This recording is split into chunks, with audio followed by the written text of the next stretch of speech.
ബഹുമാനപ്പെട്ട മുഖ്യമന്ത്രി പറഞ്ഞ കാര്യം ഒരു വീണെടുത്തുനിന്ന് ഉരുളലാണ്.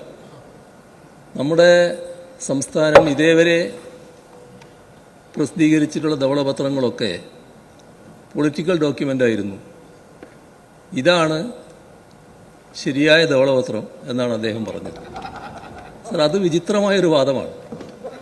സർ, നമ്മുടെ സംസ്ഥാനത്ത് അപ്പുറത്തായാലും ഇപ്പുറത്തായാലും മാറി മാറി വന്ന ഗവൺമെൻറ്റുകൾ ധവളപത്രം ഇറക്കിയിട്ടുണ്ട്. സർ, ഇവിടെ പ്രശ്നം ധനകാര്യ വകുപ്പിനെ ഇരുട്ടിൽ നിർത്താൻ പാടില്ല എന്നുള്ളതാണ്.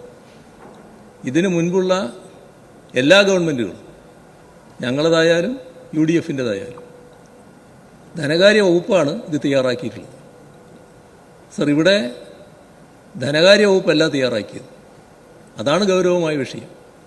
അപ്പോൾ ധനകാര്യ വകുപ്പ് നേരത്തെ തയ്യാറാക്കിയ അത്തരം ഡോക്യുമെൻറ്റുകൾ പൊളിറ്റിക്കൽ ഡോക്യുമെൻ്റാണെന്ന് മുഖ്യമന്ത്രി പറയുന്നത് വിചിത്രമായൊരു വാദഗതിയായിപ്പോയി. സർ, ഇതാണ് പൊളിറ്റിക്കൽ ഡോക്യുമെൻ്റ്.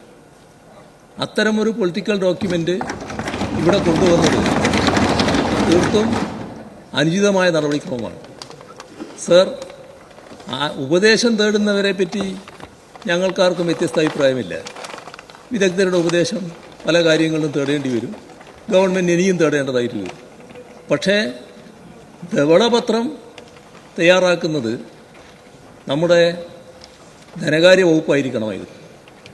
അതിൻ്റെ വ്യതിയാനമാണ് വന്നിട്ടുള്ളത്. ഇതൊരു കൃത്യമായ പൊളിറ്റിക്കൽ ഡോക്യുമെൻ്റാണ്. ഉള്ളടക്കം നോക്കി ബാക്കി കാര്യങ്ങൾ പിന്നീട് പറയാം.